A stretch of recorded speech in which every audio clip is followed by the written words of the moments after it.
ദൈവത്തിന്റെ പരിശുദ്ധ നാമം വാഴ്ത്തപ്പെടുമാറാകട്ടെ. ഇങ്ങനെ ഒരു മനോഹരമായ സന്ധ്യയിൽ നമുക്ക് ഒരുമിച്ച് കർത്താവിന്റെ സന്നിധിയിലായിരിക്കാൻ നമ്മെ സ്നേഹിച്ച് നമുക്ക് വേണ്ടി തന്റെ പ്രാണനെ പോലും വെച്ചു തരുവാൻ മടിക്കാഞ്ഞ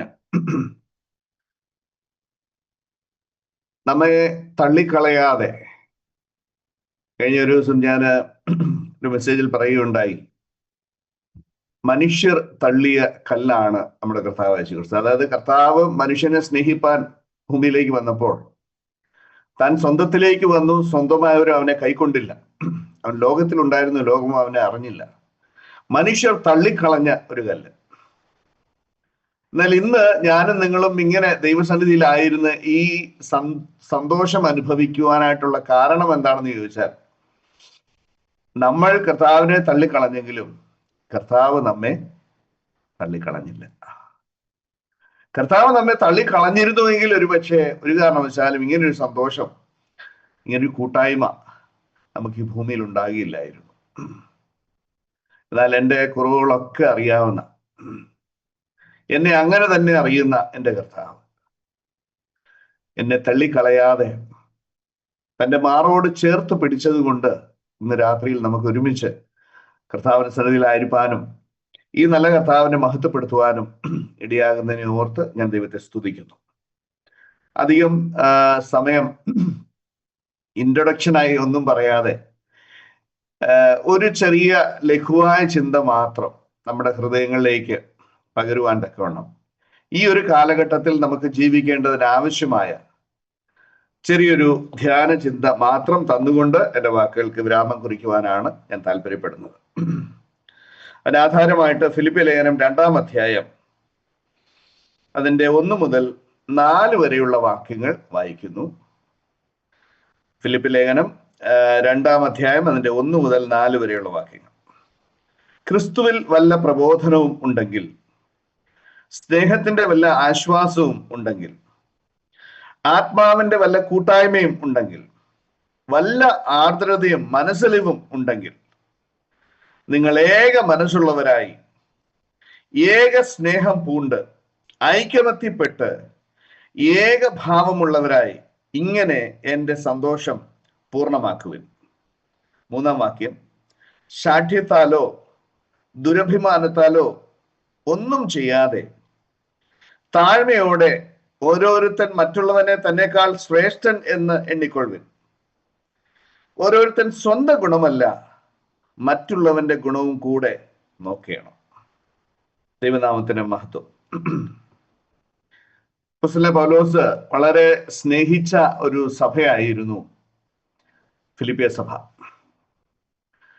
അപ്പോസ്തലൻ പൗലോസിനെ തിരിച്ചും സുവിശേഷ ഘോഷണത്തിൽ ഇത്രമാത്രം അപ്പോസ്തലൻ പൗലോസിനൊപ്പം നിന്ന്, അത് ഏത് കാര്യത്തിലാണേലും, സഹോദരന്മാരുടെ കൂട്ടായ്മ ആണെങ്കിലും അതുപോലെ തന്നെ സാമ്പത്തികമായിട്ടുള്ള സഹായമാണെങ്കിലും ഒക്കെ മറ്റൊരു സഭയും കാണിക്കാത്ത നിലയിൽ അത്ര അടുപ്പം ഫിലിപ്പിയ സഭയ്ക്ക് അപ്പോസ്തലൻ പൗലോസിനോടുണ്ടായിരുന്നു. ഇത് ഒരു കാരാഗ്രഹ ലേഖനമാണെന്ന് നമുക്കൊക്കെ അറിയാം. കാരാഗ്രഹത്തിൽ കടന്നുകൊണ്ട് താൻ ഈ വിശ്വാസികൾക്ക് എഴുതുമ്പോൾ ഒരുപക്ഷെ അവരുടെ ഇടയിൽ ചെറിയൊരു ഭിന്നതയൊക്കെ ഉള്ളതായിട്ട് നമുക്ക് 4-ാം അധ്യായത്തിൽ കാണാൻ സാധിക്കും. എന്നാൽ ഈ 2-ാം അധ്യായത്തിൽ പറയുന്ന ഒരു പ്രതിപാദ്യ വിഷയം എന്ന് പറയുന്നത് സാക്രിഫിഷ്യൽ ആയിട്ടുള്ള സേവനം, അല്ലെങ്കിൽ സാക്രിഫിഷ്യൽ ആയിട്ടൊരു സ്നേഹം. അതിന് 4 ഉദാഹരണങ്ങൾ അപ്പോസ്തലൻ പൗലോസ് ഇവിടെ നിരത്തുന്നുണ്ട് 2-ാം അധ്യായത്തിൽ. കർത്താവ് യേശുക്രിസ്തുവാണ് ആദ്യം, അതിനുശേഷം അപ്പോസ്തലൻ പൗലോസ് ആണ്, അതിനുശേഷം തിമോത്തിയോസ് ആണ്, പിന്നെ 4-മതായിട്ട് ഈ ഒരു സങ്കടഘട്ടത്തിൽ, അല്ലെങ്കിൽ അപ്പോസ്തലൻ പൗലോസ് ഇപ്പോഴായിരിക്കുന്ന കാരാഗ്രഹത്തിന്റെ അവസ്ഥയിൽ തന്നെ വന്ന് കാണുവാനും തന്നെ ശുശ്രൂഷിപ്പാനുമായിട്ട് അയക്കപ്പെട്ട എപ്പഫ്രാദിത്തോസ് എന്ന് പറയുന്ന സഹോദരൻ, ഈ ഫിലിപ്പിയ സഭയിലുള്ള ഒരു സഹോദരനാണ്. ഇവിടെ നാം ഒന്ന് ശ്രദ്ധിച്ചു കഴിഞ്ഞാൽ അപ്പോസ്തലൻ പൗലോസിന്റെ സന്തോഷം എന്താണ് എന്ന് താൻ പറയുന്നുണ്ട്. ഇത് അപ്പോസ്തലൻ പൗലോസിന്റെ സന്തോഷമാണോ? ശരിക്കും നാം അപ്പൊ കർത്താവായ യേശുക്രിസ്തുവിന്റെ പ്രാർത്ഥനയൊന്ന് ശ്രദ്ധിച്ചാൽ, ഈ കർത്താവിന്റെ പ്രാർത്ഥന എന്ന് പറഞ്ഞ് നമ്മളൊക്കെ സാധാരണ പ്രാർത്ഥിക്കുന്ന ഏത് പ്രാർത്ഥനയാ? മത്തായിയുടെ സുവിശേഷം 6-ാം അധ്യായത്തിലെ പ്രാർത്ഥന അല്ലെ? അത് കർത്താവിനെ പഠിപ്പിച്ച പ്രാർത്ഥന, നാം പ്രാർത്ഥിക്കാൻ വേണ്ടി പഠിപ്പിച്ച പ്രാർത്ഥന. പക്ഷെ ശരിക്കും കർത്താവിന്റെ ദ ലോർഡ്സ് പ്രയർ, കർത്താവിന്റെ പ്രാർത്ഥന എന്ന് പറയുന്നത് ഏതാണെന്നറിയാമോ? യോഹന്നാന്റെ സുവിശേഷം 17-ാം അധ്യായം. അവിടെ കർത്താവ് തന്നെ പ്രാർത്ഥിക്കുകയാണ്. താൻ ഈ ലോകം വിട്ട് സ്വർഗാരോഹണം ചെയ്യാനായിട്ട് തയ്യാറെടുക്കുന്ന ആ സമയത്ത് തന്നിൽ പ്രിയം വെച്ച, അല്ലെങ്കിൽ താൻ തൻ്റെ ഭൂമിയിലേക്ക് വന്നതിന്റെ ഉദ്ദേശപ്രകാരം തനിക്ക് ദൈവം, പിതാവായ ദൈവം ഏൽപ്പിച്ചു കൊടുത്ത ആ ജനത്തെ ഏൽപ്പിച്ച് പ്രാർത്ഥിക്കുകയാണ്. അങ്ങനെ ഏൽപ്പിച്ച് പ്രാർത്ഥിക്കുന്ന കൂട്ടത്തിൽ താൻ പ്രധാനമായിട്ട് പ്രാർത്ഥിച്ച ഒരു വിഷയമുണ്ട്. സമയം കിട്ടുമ്പോൾ ഒന്ന് വായിക്കണം, ഇപ്പൊ നമ്മൾ അതിലേക്ക് പോകുന്നില്ല. അവിടെ പറയുന്നത് ഇങ്ങനെയാണ്: പിതാവേ, നീയും ഞാനും ഒന്നായിരിക്കുന്നത് പോലെ ഇവരും നമ്മോടൊപ്പം ഒന്നാകണം. ഇതാണ് സ്വർഗത്തിലെ ദൈവത്തിന്റെ ഏറ്റവും വലിയ ആഗ്രഹം. നമ്മിപ്പോൾ കേട്ടു, ക്രിസ്മസിന് വേണ്ടി തയ്യാറെടുക്കുന്ന ഒരു കാലയളവാണിത്. ഈ കർത്താവായ യേശുക്രിസ്തു ഭൂമിയിൽ വന്നതിനെ അല്ലെങ്കിൽ ജനിച്ചതിനെ ഓർമ്മിപ്പിക്കുന്ന ഓർമ്മ പെരുന്നാളായിട്ടാണ് ക്രിസ്ത്യാനികൾ ലോകമെമ്പാടും ഇതിനെ ആഘോഷിക്കുന്നതെങ്കിലും അതിന്റെ പ്രതിച്ഛായയൊക്കെ മാറിപ്പോയി. ഇന്ന് ക്രിസ്ത്യാനികൾ മാത്രമല്ല, ലോകത്തിലുള്ള മറ്റെല്ലാ ഇതര മതസ്ഥരും കൂടെ ആഘോഷിക്കുന്ന ഒരു ആഘോഷം. അതിന് എന്തിനും ഇന്നിപ്പം ഈ പണ്ടൊക്കെ നമ്മള് പറഞ്ഞു കേട്ടിട്ടുണ്ട്, ഈ കുടിയന്മാരായിട്ടുള്ള ആൾക്കാരെ സംബന്ധിച്ചിടത്തോളം അവർക്ക് സന്തോഷം വന്നാലും കുടിക്കണം, ദുഃഖം വന്നാലും കുടിക്കണം, അല്ലേ? എന്തെങ്കിലും ഒരു പ്രതിസന്ധി വന്നാലും കുടിക്കണം. അവരൊരു കാരണം അന്വേഷിക്കുകയാണ് കുടിക്കാൻ വേണ്ടി. ഇന്ന് അധപ്പതിച്ചു പോയി നമ്മുടെ ക്രൈസ്തവ സമൂഹം പോലും.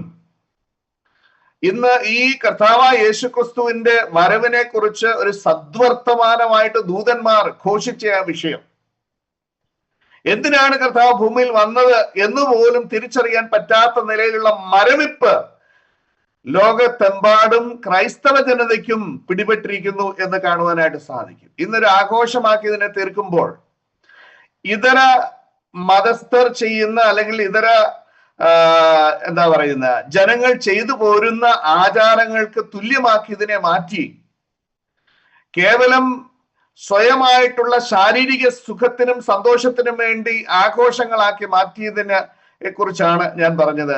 സ്വർഗത്തിലെ ദൈവത്തിന് ഒട്ടും ഇഷ്ടമില്ലാതിരിക്കുക.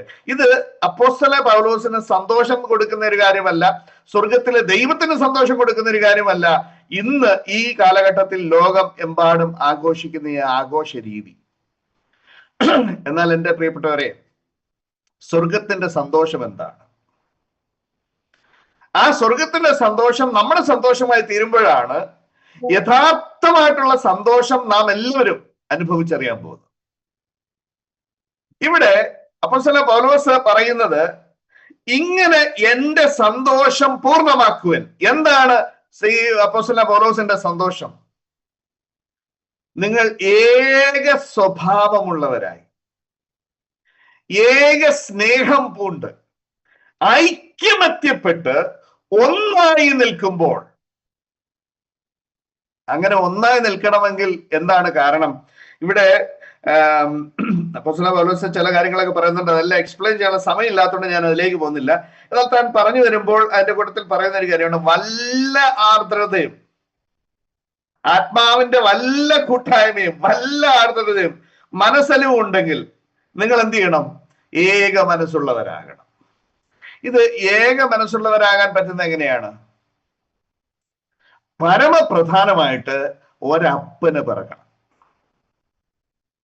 എന്ന് പറഞ്ഞാൽ ഒരപ്പന്റെ മക്കളായിരിക്കണം. ഏക സ്വഭാവം നമുക്കുണ്ടാകണമെങ്കിൽ, അപ്പന്റെ സ്വഭാവം നമ്മിലേക്കാകണമെങ്കിൽ ഈ അപ്പനിൽ നിന്ന് പിറക്കണം. ആദ്യമായി സംഭവിക്കേണ്ട ഐക്യമത്യപ്പെട്ട് ക്രിസ്തീയ ജനം, ദൈവമക്കൾ ഒറ്റക്കെട്ടായിട്ട് ഐക്യതയോടുകൂടി നിൽക്കണമെന്നുണ്ടെങ്കിൽ ആദ്യം സംഭവിക്കേണ്ടത് ഈ ക്രിസ്തീയ ഗോളത്തിലെ എല്ലാ പ്രിയപ്പെട്ടവരും ഈ അപ്പനിൽ നിന്ന് ജനിക്കണം. കർത്താവ് ഒരു ജനത്തെ വിളിച്ചു കൂട്ടി സംഘടിപ്പിച്ച് ഒരു ക്ലബ്ബ് പോലെ നടത്തുന്ന ഒരു സംവിധാനമല്ല സഭ.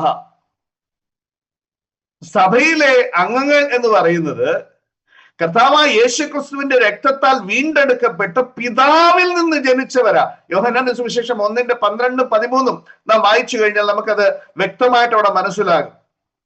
ദൈവ മക്കൾ ആകുവാനുള്ള അധികാരം ദൈവം മനുഷ്യന് കൊടുത്തു. എങ്ങനെയാണ്? ഈ കർത്താവായ യേശുക്രിസ്തു നമ്മൾ കേട്ടതുപോലെ താൻ ഈ ഭൂമിയിലേക്ക് മനുഷ്യനായി വന്നത് എന്തിനായിരുന്നു? യേശു എന്ന പേര് അവനിടണം, ലോകത്തിന് അവരുടെ പാപത്തിൽ നിന്ന് രക്ഷിപ്പാനിരിക്കൊണ്ട് അവന് യേശു എന്ന പേർ. അങ്ങനെ രക്ഷിക്കപ്പെടണം ആദ്യം. അങ്ങനെ കർത്താവായ യേശുക്രിസ്തുവിന്റെ രക്തത്താൽ പാപക്കറകളൊക്കെ കഴുകി ശുദ്ധീകരണം പ്രാപിക്കപ്പെട്ട് പരിശുദ്ധാത്മാവിനാൽ ജനിച്ചില്ല എങ്കിൽ ദൈവത്തിന്റെ മക്കളായി ജനിക്കാൻ സാധിക്കത്തില്ല. ഈ ഭൂമിയിലേക്ക് പിറന്ന കർത്താവായ യേശുക്രിസ്തുവിന്റെ ജനനത്തെ കുറിച്ച് മത്തായിയുടെ സുവിശേഷം 1-ാം അധ്യായത്തിൽ പ്രതിപാദിക്കുന്നുണ്ട്. അതിനകത്ത് നാം ശ്രദ്ധിച്ചു പഠിച്ചാൽ ഒരു കാര്യം മനസ്സിലാകും. കർത്താവായ യേശുക്രിസ്തുവിന്റെ ജനനത്തിന്റെ പ്രത്യേകത മറ്റ് ലോകത്തിൽ ഒരു മനുഷ്യനും ജനിക്കാത്ത വിധത്തിലുള്ള ഒരു മാനുഷികമായ ജനനമായിരുന്നു കർത്താവായ യേശുക്രിസ്തുവിൻ്റെത്. നമുക്കെല്ലാവർക്കും ഒരു മനുഷ്യനായ ഒരു പിതാവുണ്ട്. ഒരു മാനുഷിക പിതൃത്വം നമുക്ക് എല്ലാവർക്കുമുണ്ട്. നമ്മുടെ അപ്പനൊരു മനുഷ്യനാണ്. എന്നാൽ കർത്താവായ യേശുക്രിസ്തുവിന്റെ ജനനത്തിന്റെ പ്രത്യേകത എന്ന് പറയുന്നത് അത്ഭുതകരമായ ജനനമാണ്. അതുകൊണ്ട് മാത്രമാണ് ലോകത്തിലേക്ക് സ്ത്രീയിൽ നിന്ന് ജനിച്ചു വീണിരിക്കുന്ന എല്ലാ മനുഷ്യനും ഒരുപോലെ പാപികളാ. കാരണം അപ്പനിൽ നിന്ന്, മനുഷ്യനായ ഒരപ്പനിൽ നിന്ന് നാം ജനിച്ചത് കൊണ്ട് ഈ അപ്പന്റെ പാപം നമ്മിലേക്ക് വ്യാപിക്കപ്പെടുകയാണ്, കൈമാറപ്പെടുകയാണ്. അതുകൊണ്ടാണ് നാം എല്ലാവരും പാപികളായി തീർന്നത്. എന്നാൽ കർത്താവായ യേശുക്രിസ്തുവിനെ കുറിച്ച് നാം ചിന്തിക്കുമ്പോൾ ഈ കർത്താവായ യേശുക്രിസ്തുവിന് പാപമില്ലാതെ ജനിക്കാൻ പറ്റി. എന്തുകൊണ്ടാണെന്ന് അറിയാമോ? അപ്പനൊരു മനുഷ്യനല്ല.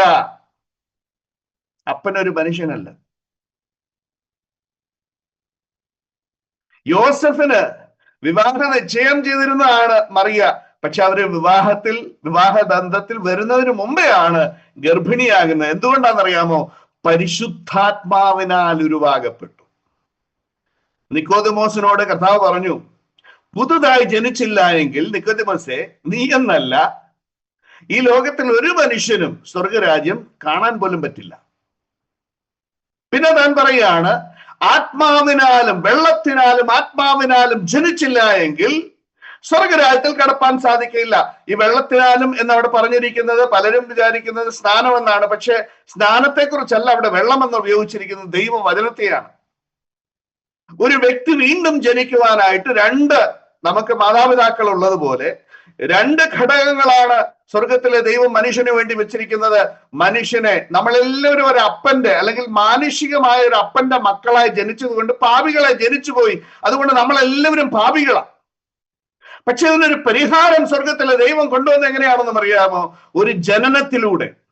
അതിന്റെ മുൻകുറിയായി നമുക്കൊരു മാതൃകയായി ഇങ്ങനെ സംഭവിക്കും, ഇങ്ങനെ സാധിക്കും. ഒരു മനുഷ്യൻ പാപിയായി ജനിച്ചാൽ പോലും അവനെ പിന്നെയും ഒരു ദൈവ പൈതലായി ജനിപ്പിക്കുവാൻ സാധിക്കും സ്വർഗത്തിലെ ദൈവത്തിന് എന്നുള്ളത് താൻ വ്യക്തമാക്കി. ഒരു ധനവാൻ കർത്താവിന്റെ അടുക്കൽ വന്നപ്പോഴത്തേക്ക് അദ്ദേഹം വന്നതെന്തിനാണെന്ന് അറിയാമോ? നിത്യജീവനെ പ്രാപിപ്പാൻ ഞാൻ എന്ത് ചെയ്യണം എന്ന് ചോദിച്ചുകൊണ്ടാ വരുന്നത്. കർത്താവ് പറഞ്ഞു, അവനെ നോക്കി അവനെ അധികം സ്നേഹിച്ചു എന്നൊരു സുവിശേഷത്തിൽ പറയുന്നുണ്ട്. എന്നിട്ട് അവനോട് ചോദിച്ചൊരു ചോദ്യം എങ്ങനെയാണ്? പറഞ്ഞു, അതായത് നീ ഈ കൽപ്പനകളൊക്കെ പാലിക്കണം. അപ്പൊ അവൻ പറഞ്ഞു, ഞാനിത് ചെറുപ്പം മുതലേ ചെയ്തു വരുന്ന കാര്യമാ. നമ്മുടെയൊക്കെ ഒരു സാധാരണഗതിയിലുള്ള ഒരു മറുപടി അവനും പറഞ്ഞു. കർത്താവ് അവനെ നോക്കിയിട്ട് പറഞ്ഞു, എന്നാൽ നിനക്കൊരു കുറവുണ്ട്. അവൻ വളരെ ധനികനായിരുന്നു എന്നുള്ളത് ദൈവം നമ്മളെ പഠിപ്പിക്കുന്നുണ്ട്. അധികം ധനികനായിരുന്നത് കൊണ്ട് കർത്താവിനോട് പറഞ്ഞു, നീ പോയിട്ട് നിനക്കുള്ളതൊക്കെ വിറ്റിട്ട് ദരിദ്രർക്ക് കൊടുക്കുക, എന്നിട്ട് നീ എന്നെ വന്ന് അനുഗമിക്കുക. ഇവൻ ദുഃഖിതനായ കർത്താവിന്റെ അടുക്കൽ നിന്ന് പോയി എന്ന് കാണുവാനായിട്ട് സാധിക്കും. അവൻ ധനികനായതുകൊണ്ട്, വളരെ ധനികനായതുകൊണ്ട് അതൊന്നും വിട്ടിട്ടുള്ള കളിയൊന്നും അവനെ കൊണ്ട് പറ്റത്തില്ല. വേറെ എന്തെങ്കിലും ഉണ്ട് പറ, ഞാനിതെല്ലാം ചെറുപ്പം പോലെ ചെയ്തു വരുന്ന. അവൻ പോയി കർത്താവിന്റെ അടുക്കൽ നിന്ന് നിത്യജീവൻ പ്രാപിക്കാതെ. അപ്പൊ ശിഷ്യന്മാരോട് കർത്താവ് പറഞ്ഞു, നോക്കൂ, ധനവാന്മാർ സ്വർഗരാജ്യത്തിൽ കടക്കുന്ന എത്ര പ്രയാസം. പറ്റത്തില്ലെന്നല്ല പറഞ്ഞ, പ്രയാസം. ഇത് കേട്ട ശിഷ്യന്മാർ ചോദിച്ചു, അങ്ങനെയാണ് കർത്താവ് ആര് പോകും സ്വർഗത്തിൽ? അതിന് മറുപടിയായിട്ടാണ് കർത്താവ് പറഞ്ഞത്, മനുഷ്യനാൽ അസാധ്യമായത് ദൈവത്താൽ സാധ്യം. ദൈവത്തിൽ നിന്ന് ജനിക്കേണ്ടതിന് ദൈവത്തിന് മാത്രമേ ജനിപ്പിക്കുവാൻ സാധിക്കത്തുള്ളൂ. അത് ദൈവം മാത്രം വിചാരിച്ചെങ്കിലേ ജനനം സംഭവിക്കത്തുള്ളൂ. അതാണ് യോഹന്നാന്റെ സുവിശേഷം 1-ാം അധ്യായം അതിന്റെ 12-ഉം 13-ഉം വാക്യങ്ങളിൽ നാം വായിക്കുമ്പോൾ നമുക്ക് മനസ്സിലാകും, ദൈവത്തിൽ നിന്നൊരു വ്യക്തി ജനിക്കണം.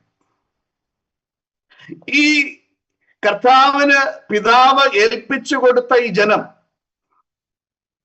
കർത്താവായ യേശുക്രിസ്തുവിന്റെ രക്തത്താൽ ശുദ്ധീകരണം പ്രാപിച്ച് ദൈവമക്കളായി തീരുന്ന ദൈവത്തിന്റെ സഭയാകുന്ന ദൈവത്തിന്റെ ജനം.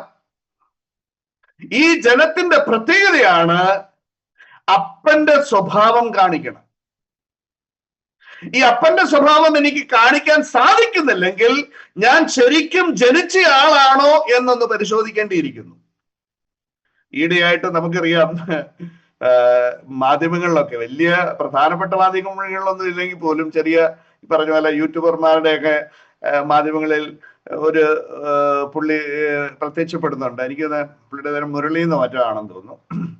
അതായത് ജയന്റെ മകനാണ് താൻ എന്ന് പറഞ്ഞ് അവകാശപ്പെട്ട് വരികയാണ്. ജയന്റെ അനുജന്റെ മക്കളായിട്ട് 2 പേരുണ്ട്. ആ 2 പേരും ഒരുപോലെ പറയുന്നു ഇദ്ദേഹം, പക്ഷെ ഇദ്ദേഹത്തിന് നന്നായിട്ട് ഉറപ്പുണ്ട് ഇദ്ദേഹം ജയന്റെ മകനാണ്. അതായത് കല്യാണം കഴിച്ചതിൽ നിന്നുണ്ടായ ഒരു മകനല്ല, അല്ലാതെയുള്ള ഒരു മകനാണെന്ന് അവകാശപ്പെട്ട് വരുന്നുണ്ട്. അദ്ദേഹം പറയുന്നത് DNA ടെസ്റ്റ് നടത്താൻ ഇവര് തയ്യാറാകണം, ജയന്റെ കുടുംബക്കാര്. അതിന് ഇതുവരെ അവര് തയ്യാറായിട്ടില്ല. കാര്യം അവർക്ക് ഉറപ്പില്ല ഇനി അങ്ങനെ വല്ലതും സംഭവിച്ചോ. എന്നാൽ ദൈവത്തിന്റെ ബദലായി ജനിക്കുന്നതിനകത്ത് നമ്മൾ മനസ്സിലാക്കേണ്ട ഒരു കാര്യം, ഈ വ്യക്തിയെ കണ്ടിട്ട് ഒരുപാട് പേര് കമന്റ് പറഞ്ഞത് എങ്ങനെയാണ്, ആ മോൻ കണ്ടാൽ അറിയാം ജയന്റെ മോനാണെന്ന്. പലപ്പോഴും ദൈവത്തിന്റെ മക്കൾ എന്ന് അഭിമാനിക്കുന്ന നമ്മളെ കണ്ടാൽ ദൈവമക്കളാണെന്ന് പറയാൻ പറ്റുമോ? അവിടെ ദൈവത്തിന്റെ സ്വഭാവം വെളിപ്പെടണം. ഇവർ ദൈവത്തിന്റെ മക്കളാണെന്ന് ജനം പറയണം. ക്രിസ്ത്യാനികൾ എന്നുള്ള പേര് മനുഷ്യന് കിട്ടിയത്, അല്ലെങ്കിൽ ദൈവമക്കൾക്ക് കിട്ടിയത് എങ്ങനെയാണെന്ന് അറിയാമോ? അത് കർത്താവ് കൊടുത്ത പേരല്ല, ദൈവവചനത്തിൽ ദൂതന്മാർ കൊടുത്ത പേരല്ല, ദൈവം കൊടുത്ത പേരല്ല ക്രിസ്ത്യാനികൾ എന്നുള്ളത്. ക്രിസ്ത്യാനികൾ എന്നുള്ളത് ജാതികൾ കൊടുത്ത പേരാണ്. ജാതികൾ എന്തുകൊണ്ടാണ് അത് കൊടുക്കാൻ സാധിച്ചതെന്നുള്ളത് നാം ചിന്തിക്കണം. അന്നത്തെ ക്രിസ്ത്യാനികൾ, 1-ാം നൂറ്റാണ്ടിലെ ക്രൈസ്തവർ, കർത്താവായ യേശുക്രിസ്തു എങ്ങനെ നമുക്ക് വേണ്ടി കഷ്ടം അനുഭവിച്ചോ അതുപോലെ കർത്താവിന് വേണ്ടി കഷ്ടം അനുഭവിക്കാൻ സന്നദ്ധരായി അവരുടെ ജീവിതത്തിൽ, അവരുടെ നടത്തത്തിൽ, അവരുടെ വർത്തമാനത്തിൽ ഒക്കെയും കർത്താവായ യേശുക്രിസ്തുവിനെ തെളിയിച്ചു കാണിച്ചു. അവരുടെ പ്രവൃത്തികൾ കണ്ടപ്പോൾ, അവരുടെ വർത്തമാനം കണ്ടപ്പോൾ, അവരുടെ ജീവിത രീതി കണ്ടപ്പോൾ മറ്റുള്ളവർക്ക് മനസ്സിലായി ഇവർ ക്രിസ്ത്യാനികൾ. നമ്മളെ കണ്ടാലോ? ഇന്ന് നമ്മുടെ ഏറ്റവും വലിയ ശത്രു ആരാന്ന് ചോദിച്ചാൽ നമുക്കറിയാം. ഞാൻ പറഞ്ഞു എന്ന് വരട്ടെ, ഈ അപ്പന്റെ മകനെ ജനിക്കുക എന്നുള്ളതാണ് ആദ്യത്തെ കാര്യം. നമുക്ക് ഈ ഏക സ്വഭാവം ഉണ്ടാകണമെങ്കിൽ കാര്യം അപ്പനിൽ നിന്ന് ജനിക്കണം. നമ്മളെല്ലാം പാപികളായി ജനിച്ചു പോയവരാണ്. പക്ഷെ അതുകൊണ്ട് വിഷമിക്കണ്ട. സ്വർഗത്തിലെ ദൈവം മാനവരാശിക്ക് വേണ്ടി ഒരു രക്ഷാ പദ്ധതി ഒരുക്കി. ഇനി മനുഷ്യനാകുന്ന അപ്പനിൽ നിന്നല്ല, സ്വർഗത്തിലെ ദൈവം തന്റെ പരിശുദ്ധാത്മാവിനാൽ ജനിക്കുവാൻ ഒരു അവസരം നമുക്ക് വേണ്ടി തന്നതാണ്. നിക്കോദിമോസിനോട് കർത്താവ് ഭൂമിയിലായിരുന്നപ്പോൾ പറഞ്ഞത്, വെള്ളത്താലും ആത്മാവിനാലും ജനിക്കുവാനുള്ള ഒരു വലിയ സൗഭാഗ്യം കർത്താവ് നമുക്ക് തന്നിരിക്കുക. അങ്ങനെ ജനിക്കാത്ത ആരെങ്കിലും എന്നെ കേൾക്കുന്നുണ്ടെങ്കിൽ ഇന്ന് രാത്രി ഇത്രമാത്രം ചെയ്താൽ മതി. ഒരു പാപിയായ മനുഷ്യന് ദൈവമായിട്ടൊരു ബന്ധത്തിലും വരാൻ പറ്റത്തില്ല. അതുകൊണ്ട് നമ്മുടെ പാപത്തിന് മോചനം കിട്ടണം. ആദ്യം ചെയ്യേണ്ടത് ഇത്രമാത്രം, കർത്താവേ ഞാനൊരു പാപിയാണ്. ഈ നമ്മുടെ പാപം, ചെറുപ്പം മുതൽ ചെയ്ത പാപങ്ങളെല്ലാം ഏറ്റു പറയണ്ട. നമ്മുടെ ഉള്ളിലെ ആദ്യ പാപം, ആദാമിൽ നിന്ന് നമ്മിലേക്ക് പകരപ്പെട്ട ആ പാപത്തിന്റെ വിഷമുള്ള ഉള്ളിൽ കിടക്കുന്നത് കൊണ്ടാണ് നാം പാപം ചെയ്യുന്നത്, പുറമെ പാപപ്രവൃത്തികൾ ചെയ്യുന്നത്. അതുകൊണ്ട് ഈ പാപത്തിന്, ഉള്ളിലെ പാപത്തിന് പരിഹാരം പറയണം. ആ പാപത്തിന് പരിഹാരം പറയണമെങ്കിൽ ഇത്രയും ചെയ്താൽ മതി. കർത്താവായ യേശുക്രിസ്തു കാൽവരി ക്രൂശിൽ മരിച്ചത് എൻ പേർക്കാണെന്ന് ഞാൻ വിശ്വസിക്കാം. കർത്താവിനോട് പറയണം, കർത്താവ് ഞാൻ ഒരു പാപിയാണ്, എന്റെ പാപത്തിന് വേണ്ടിയിട്ടാണ് അങ്ങ് കാൽവരി ക്രൂശിൽ മരിച്ചെന്ന് ഞാൻ വിശ്വസിക്കുന്നു. അവിടുന്ന് കാൽവരി ക്രൂശിൽ ചെരിഞ്ഞ പരിശുദ്ധ രക്തം, വിലയേറിയ രക്തം എന്റെയും പാപത്തെ കഴുകുവാൻ മതിയാതാണെന്ന് ഞാൻ വിശ്വസിക്കുന്നു. അങ്ങയുടെ പരിശുദ്ധ രക്തത്താൽ എന്നെ കഴുകി അവിടുത്തെ പൈതലാക്കി തീർക്കണമേ എന്ന് കർത്താവിനോട് കെഞ്ചി അപേക്ഷിക്കുന്ന സമയത്ത് നമ്മുടെ പഴയ മനുഷ്യനെ കർത്താവിനോട് കൂടെ ക്രൂശിക്കപ്പെടുവാൻ കർത്താവ് അനുവദിച്ച്, അങ്ങനെ നമ്മുടെ പഴയ മനുഷ്യൻ മരിച്ച് അടക്കം ചെയ്യപ്പെട്ട് ഒരു പുതിയ മനുഷ്യനായിട്ട് നമ്മളെ ഉയർപ്പിക്കും കർത്താവ്. ഇത് സ്വർഗത്തിലെ ദൈവത്താൽ മാത്രം സാധ്യം, മനുഷ്യനല്ല സാധ്യമായ. കർത്താവായ യേശുക്രിസ്തു പാപമില്ലാതെ ഭൂമിയിൽ എങ്ങനെ ജനിക്കുവാൻ തീർന്നു. അപ്രകാരം തന്നെ അതേ പരിശുദ്ധാത്മാവിനാൽ നമ്മുടെ ഉള്ളിൽ ഒരു പരിവർത്തനം വരുത്തുവാൻ, ഒരു ജനനം സംഭവിപ്പിക്കുവാൻ സ്വർഗത്തിലെ ദൈവത്തിന് സാധിക്കും. ഇത് വിശ്വസിക്കുവാൻ പ്രാപ്തിയുള്ളവർക്ക് മാത്രമേ ദൈവത്തിലായി തീരുവാനായിട്ട് സാധിക്കൂ. ആ പ്രാപ്തി നമ്മുടേതല്ല, സ്വർഗത്തിലെ ദൈവം തരുന്നത്. അതുകൊണ്ട് ദൈവം നമ്മളെ പഠിപ്പിക്കുന്നു, വിശ്വാസം കേൾവിയാൽ വരുന്നു, കേൾവി ക്രിസ്തുവിന്റെ വചനത്താൽ വരുന്നു. ദൈവത്തിന് സ്തോത്രം. കർത്താവായ യേശു ക്രിസ്തുവിന്റെ വചനത്തിന്റെ കേൾവി നമ്മുടെ ഹൃദയത്തിന്റെ ചെവികളിലേക്ക് നാം കേൾക്കുമ്പോൾ അത് മനസ്സിലാക്കി കർത്താവായ യേശു ക്രിസ്തുവിന്റെ പാപപരിഹാരത്തിന് വേണ്ടിയിട്ടാണ് മരിച്ചതെന്ന് വിശ്വസിക്കുകയും ഈ ഭൂമിയിലേക്ക് ജനിച്ചത് എന്നെ തേടി വന്നതാണ് എന്ന് തിരിച്ചറിയുവാൻ ഉള്ള വിശ്വാസം നമ്മുടെ ഉള്ളിലേക്ക് സ്വർഗത്തിലെ ദൈവം തരും, ഈ കേൾവി മുഖാന്തരം. ദൈവം നമ്മെ സഹായിക്കട്ടെ. ഞാൻ വേഗം മുന്നോട്ട് പോകട്ടെ. ഇവിടെ പറയുന്നത്, നിങ്ങൾ ഏക മനസ്സുള്ളവരായി ഏക സ്നേഹം പൂണ്ട് ഐക്യമത്യപ്പെട്ട് ഏക സ്വഭാവമുള്ളവരായി ഇങ്ങനെ എന്റെ സന്തോഷം പൂർണ്ണമാക്കുവാൻ. എല്ലാം എക്സ്പ്ലെയിൻ ചെയ്യേണ്ടതായിട്ടുണ്ട്, ഞാൻ അതിലേക്ക് ദീർഘമായിട്ട് പോകുന്നില്ല. ഒന്ന് രണ്ട് കാര്യങ്ങൾ മാത്രം സൂചിപ്പിച്ച് ഞാൻ എന്റെ വാക്കുകൾക്ക് വിരാമം കുറിക്കാം. ഇവിടെ നാം ശ്രദ്ധിച്ച് മനസ്സിലാക്കിയാൽ കർത്താവ് ഈ ഭൂമിയിൽ വന്നത് നമ്മെ ഒരു ശരീരമാക്കി തീർക്കേണ്ടതാണ്. ഈ കർത്താവ് സഭയും തമ്മിലുള്ള ബന്ധത്തെക്കുറിച്ച് ബൈബിളിൽ പഠിപ്പിക്കുന്നത് എങ്ങനെയാണ്? കർത്താവ് ശിരസ്, തല, സഭ തന്റെ ശരീരം. നമുക്കറിയാം, ഈ തലയും ശരീരത്തെയും ബന്ധിപ്പിച്ചിരിക്കുന്നത് ഈ കഴുത്ത് കൊണ്ടല്ലേ. ഈ കഴുത്തിനകത്തൂടെ എന്തുമാത്രം ഞരമ്പുകളാണ് ഈ ശരീരത്തിലേക്ക് പോയിരിക്കുന്നത്, തലച്ചോറിൽ നിന്ന് വരുന്ന. അപ്പൊ ഈ കമാൻഡ് എല്ലാം വരുന്നത് തലയിൽ നിന്നാ, ശരീരത്തിൽ നിന്ന് അങ്ങോട്ടല്ല, നേരെ തിരിച്ച. ഞാനിപ്പോ ഈ കൈ പൊക്കുന്നതൊക്കെ എന്റെ തലച്ചോറ് എന്നോട് പറയുന്നത് അനുസരിച്ച് ഞാൻ എന്റെ കൈകളെ പൊക്കുക, അതിനനുസരിച്ച് ഞാൻ മൂവ് ചെയ്യാണ് എന്റെ കൈകളെ. അല്ലെങ്കിൽ ഞാൻ എന്ത് ഇപ്പൊ പറയുന്ന കാര്യങ്ങളൊക്കെ പറയുന്നത് തലച്ചോറിൽ നിന്നാണ് എന്റെ കമാൻഡ് മൊത്തം വരുന്നത്. അപ്പൊ കർത്താവാണ് തലയെന്ന് പറയുമ്പോൾ സഭയുടെ ശിരസ് എന്ന് പറയുന്ന മനുഷ്യന്മാരല്ല, മാനുഷികമായ ശക്തികളുമല്ല, നേരെ മറിച്ച് കർത്താവായ യേശുക്രിസ്തു തന്നെയാണ് സഭയുടെ ശിരസ് എന്ന് പറയുന്നത്.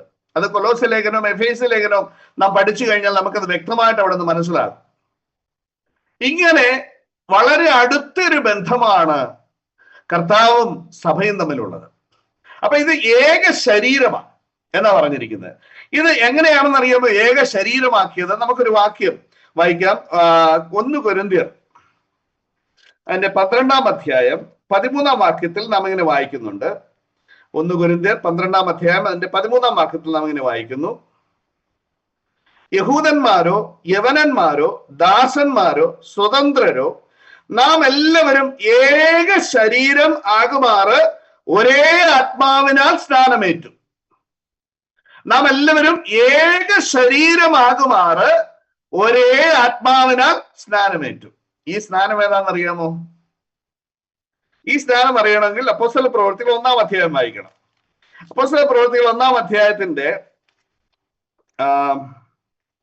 5-ാം വാക്യത്തിൽ നമ്മളിങ്ങനെ വായിക്കുന്നുണ്ട്, യോഹന്നാൻ വെള്ളം കൊണ്ട് സ്നാനം കഴിപ്പിച്ചു, നിങ്ങൾക്കോ ഇനി ഏറെ നാൾ കഴിയും മുമ്പേ പരിശുദ്ധാത്മാവ് കൊണ്ട് സ്നാനം ലഭിക്കും എന്ന് കൽപ്പിച്ചു.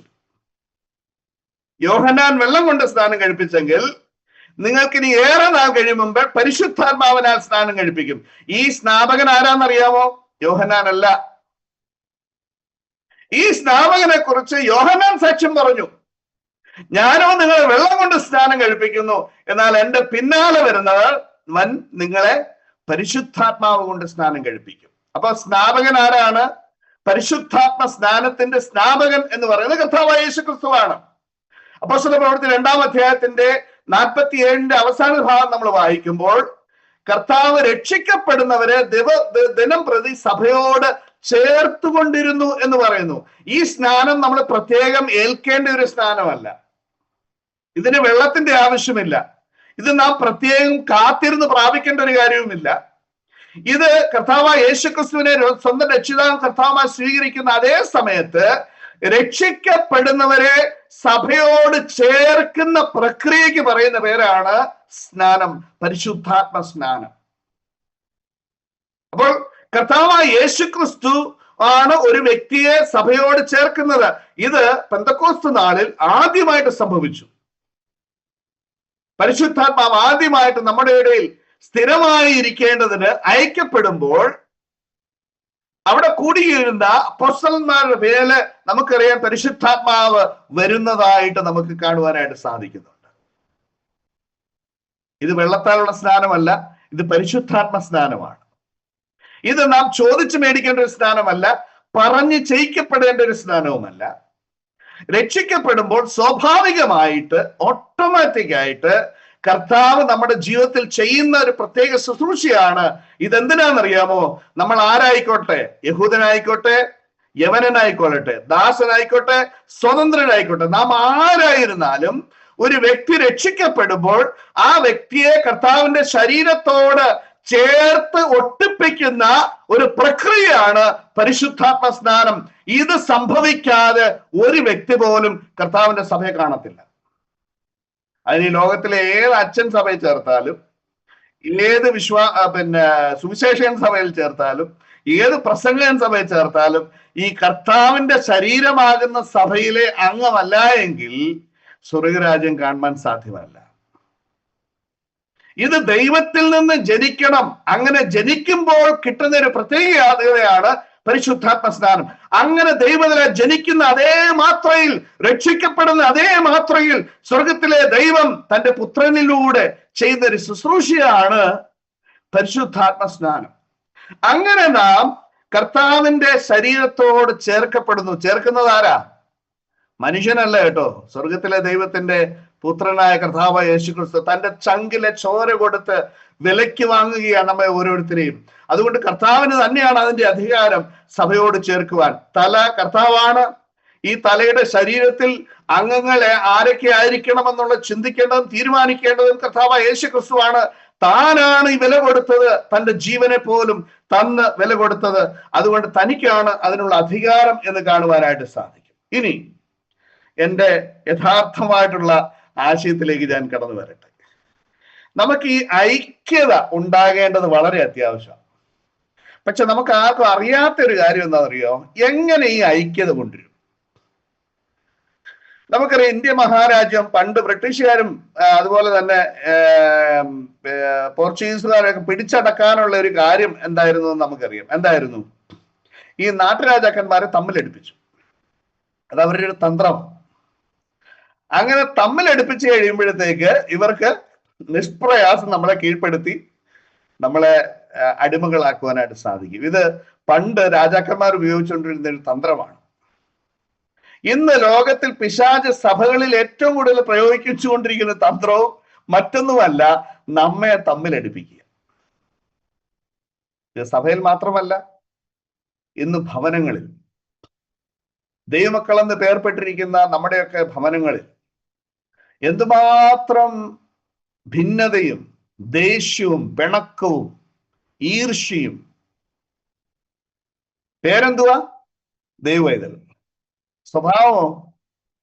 ഈ അപ്പന്റെ ഒരു സ്വഭാവവും ജീവിതത്തിൽ കാണാൻ പോലും കിട്ടുന്നില്ല. പിശാച് തകർക്കത്തില്ലേ? എന്റെ പ്രിയപ്പെട്ടവരെ, നാം ശ്രദ്ധിക്കേണ്ട ഒരു കാര്യം, നമുക്കറിയാം, ഈ കൊറോണ വന്ന സമയത്ത് ഭയക്കുകയല്ല വേണ്ടിയത്, വളരെ ധൈര്യത്തോടു കൂടി നമ്മൾ ശ്രദ്ധയോടുകൂടി കാര്യങ്ങൾ ചെയ്തു കഴിഞ്ഞാൽ കൊറോണ വരാതെ സൂക്ഷിക്കാൻ പറ്റുമായിരുന്നു എന്നാണ് നമ്മെ അന്ന് പഠിപ്പിച്ചിരുന്നല്ലേ. ശ്രദ്ധയാണ് വേണ്ടിയത്, ഭയമല്ല.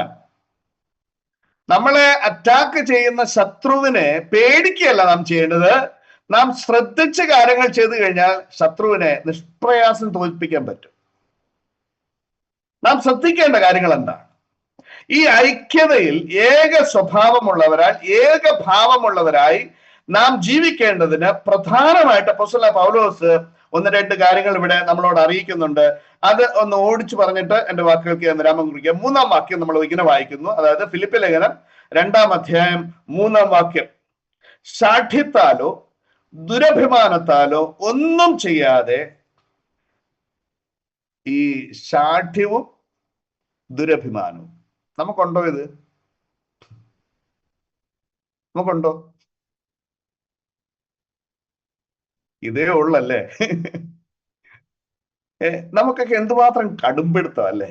ഞാൻ പിടിക്കുന്നിടത്ത് കാര്യങ്ങൾ നിൽക്കണം. അവിടെ ഐക്യത ഉണ്ടാവുമോ? ഒരിക്കലുമില്ല. ദുരഭിമാനം, ഇന്ത്യയിലുള്ള ഒരുപാട് പേർക്ക് ദുരഭിമാനമാണ്. പ്രത്യേകിച്ച് കേരളത്തിലെ മലയാളികൾക്ക് ഏറ്റവും കൂടുതലുള്ള ഒരു ദുഷിച്ച സ്വഭാവമായത് ദുരഭിമാനം. ഞാൻ എക്സ്പ്ലെയിൻ ചെയ്യണ്ടല്ലോ, നമുക്കൊക്കെ അറിയാതെ എന്താണ്.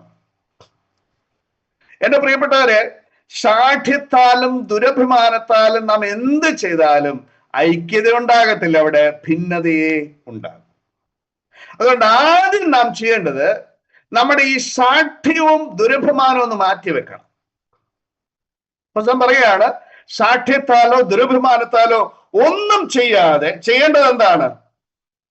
ഈ പലപ്പോഴും ചെയ്യേണ്ടത് എന്താണെന്ന് നമുക്കറിയത്തില്ല, നമ്മൾ മാറ്റിവെക്കേണ്ടത് എന്താണെന്ന് നമുക്കറിയാത്തത് കൊണ്ടാണ് ഐക്യത ഇല്ലാതെ പോകുന്നതും വീട്ടിലും അതുപോലെ തന്നെ സഭയിലും ഒക്കെ ഒരുപാട് ഭിന്നതയും വഴക്കും പ്രയാസങ്ങളും പ്രതിസന്ധികളും നീറ്റലും ഒക്കെ നമുക്കുണ്ടാകുന്നതിന്റെ കാരണം. ശാഠ്യത്താലോ ദുരഭിമാനത്താലോ ഒന്നും ചെയ്യാതെ താഴ്മയോടെ ഓരോരുത്തൻ മറ്റുള്ളവനെ തന്നേക്കാൾ ശ്രേഷ്ഠനെന്ന് എണ്ണണം. എവിടെ പറ്റും അല്ലേ? അല്ല, നടക്കുന്ന കാര്യമൊക്കെ പറ. നമ്മൾ ഒരിക്കലും വിട്ടുകൊടുക്കാത്തൊരു കാര്യമാണ്. ഞാൻ അപ്പനാണെങ്കിൽ ഭാര്യ എന്ത് ചെയ്യണം? നീ എന്റെ കീഴാ, എനിക്കാണ് സ്ഥാനം. പിള്ളേര്, ഞാൻ അപ്പനാടാ, നീ വെറും പിള്ളേരാ. സാധാരണഗതി നമ്മൾ പറയാനുള്ള ഒരു ഓണം കൂടെ ഞാൻ കൂടുതൽ ഉണ്ടിട്ടുണ്ട് നിന്നേക്കാൾ എന്ന് പറഞ്ഞാൽ എന്താണ് അർത്ഥം? ഞാൻ കേമന.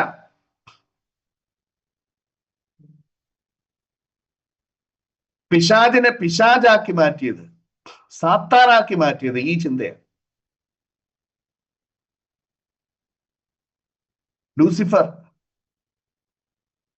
ലൂസിഫർ കർത്താവിന്റെ ഒരു ദൂതനായിരുന്നു, വെളിച്ച ദൂതനായിരുന്നു.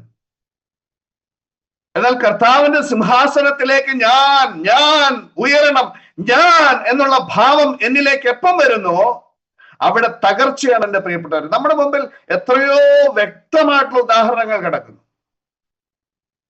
ഞാൻ എന്നുള്ള ഭാവം, അവിടെയാണ് ദുരഭിമാനം വരുന്നത്, അവിടെയാണ് ശാഠ്യമുണ്ടാകുന്നത്.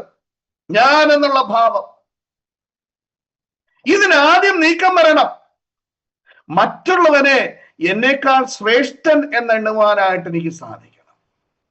അതെങ്ങനെയാ സാധിക്കുന്നതെന്ന് അറിയാമോ? ഞാൻ ഏതപ്പനിൽ നിന്നാണോ ജനിച്ചത് അതേ അപ്പനിൽ നിന്നാണ് ഇദ്ദേഹവും ജനിച്ചത് എന്നൊരു ചിന്ത എനിക്കുണ്ടാവണം. അവിടെ സംഭവിക്കേണ്ടത് മറ്റൊന്നുമല്ല എൻ്റെ പ്രിയപ്പെട്ടവരെ, താഴ്മ. അപ്പോൾ ഐക്യത്തിന് ഏറ്റവും പ്രധാനപ്പെട്ട വിഷയം എന്ന് പറയുന്നത് മറ്റൊന്നുമല്ല, താഴ്മ. ഈ താഴ്മയുടെ ഒരു ദോഷം എന്താണെന്നറിയാമോ? ഇംഗ്ലീഷിൽ ഇങ്ങനെ ഒരു ചൊല്ലുണ്ട്, humility is that grace the moment you know that you have it, you lost it. Humility is that grace. The moment that you know that you have it, you lost it. എന്ന് പറഞ്ഞാൽ എനിക്ക് താഴ്മയുണ്ടെന്ന് എനിക്ക് എപ്പോ തോന്നിയോ നിഗളമായി. താഴ്മയിലെ നിഗളം. എന്റെ പ്രിയപ്പെട്ടവർ, ഈ താഴ്മ എന്ന് പറയുന്നത് വെറുതെ കിട്ടുന്ന ഒരു സാധനമല്ല, ഒരു കാര്യമല്ല. ജീവിതത്തിൽ ഒരുപാട്, എന്തിനാണെന്നറിയോ നമുക്ക് ഒരുപാട് കഷ്ടപ്പാടുകൾ കർത്താവ് തരുന്നത്? എന്തിനാണെന്നറിയോ ഒരുപാട് ദുരിതങ്ങൾ കർത്താവ് തരുന്നത്? എന്തിനാണെന്നറിയോ ഒരുപാട് ഇല്ലായ്മ നമുക്ക് തരുന്നത്? നമ്മളെ താഴ്ത്തുവാൻ. മോശയെ 40 വർഷം മരുഭൂമിയിൽ ആടുകളെ മേയ്ക്കുവാനായിട്ട് പറഞ്ഞു വിട്ടത് എന്തിനാണെന്നറിയാമോ? കൊട്ടാരത്തിൽ ഈ രാജകുമാരിയുടെ മകൻ എന്നുള്ള ആ പേരിന് അർഹനായി നിൽക്കുമ്പോൾ ഒരുപക്ഷെ ഇസ്രായേൽ മക്കളെ വിടുവിപ്പാനായിട്ട് ആ സമയം ഉപയോഗിച്ചിരുന്നെങ്കിൽ തനിക്ക് നിഗളിക്കുവാനായിട്ട് വകയുണ്ടായിരുന്നു. രക്ഷിക്കപ്പെടുന്നതിനെ കുറിച്ച് പറയുന്നത് എങ്ങനെയാണ്?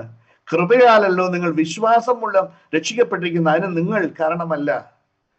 ആരും പ്രശംസിക്കാതിരിപ്പാൻ പ്രവൃത്തികളും കാരണമല്ല. അങ്ങനെ രക്ഷിക്കപ്പെട്ടിട്ടുണ്ടോ, താഴ്മ നമ്മുടെ ജീവിതത്തിന്റെ ഭാഗമാകണം.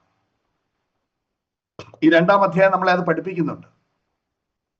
നമുക്ക് വേണ്ടി തന്റെ പ്രാണനെ വെച്ചുകൊടുത്ത നമ്മുടെ കർത്താവിന്റെ മാതൃകയാണ് നമുക്ക് ആദ്യം താഴ്മയ്ക്ക് തന്നിരിക്കുന്നത്.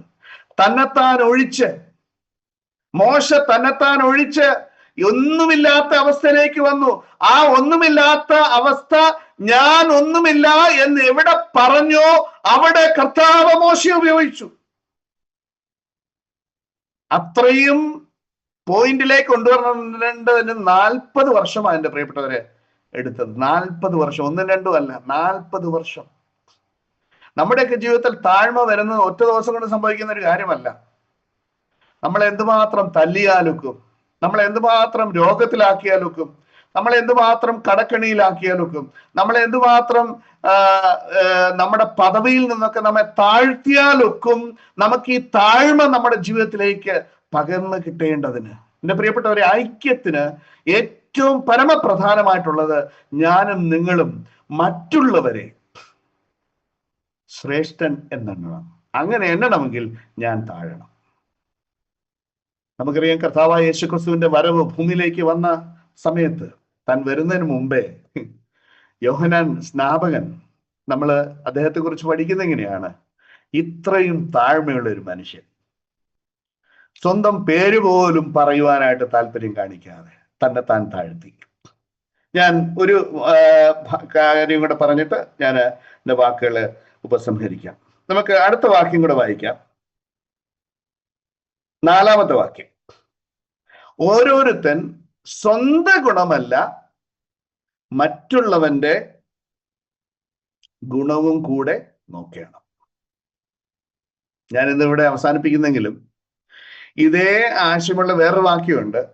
ആ ഭാഗത്ത് പക്ഷേ ഈ കൂടെ എന്നുള്ള വാക്കില്ല. അത് ദൈവം എപ്പോഴേലും നമ്മൾ അടുത്ത പ്രാവശ്യം പറയുമ്പോൾ ഞാനത് എക്സ്പ്ലെയിൻ ചെയ്യാം.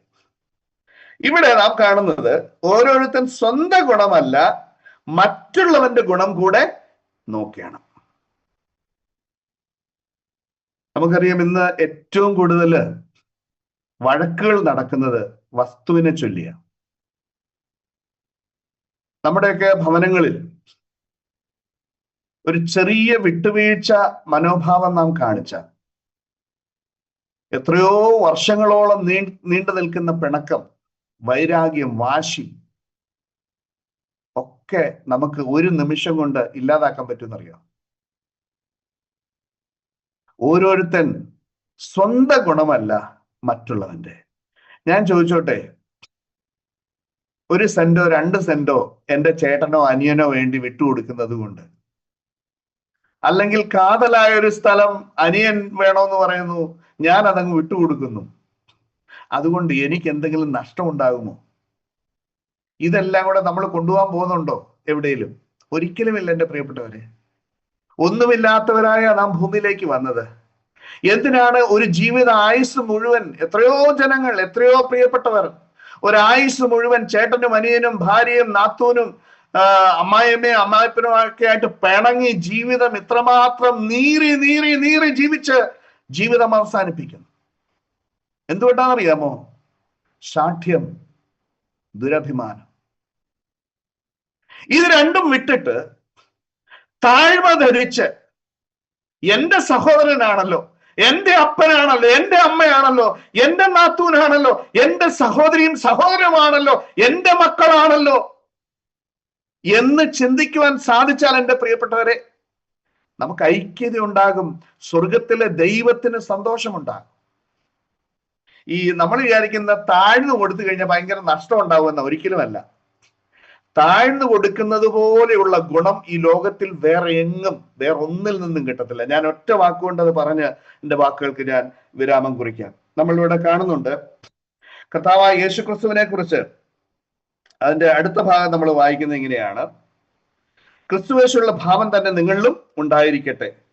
അവൻ ദൈവരൂപത്തിൽ ഇരിക്കെ ദൈവത്തോടുള്ള സമത്വം മുറുകെ പിടിച്ചുകൊള്ളണമെന്ന് വിചാരിക്കാതെ ദാസരൂപം എടുത്ത് മനുഷ്യ സാദൃശ്യത്തിലായി തന്നെത്താൻ ഒഴിച്ച് വേഷത്തിൽ മനുഷ്യനായി വിളങ്ങി തന്നെത്താൻ താഴ്ത്തി മരണത്തോളം, ക്രൂശിലെ മരണത്തോളം തന്നെ അനുസരണമുള്ളവനായി തീർന്നു.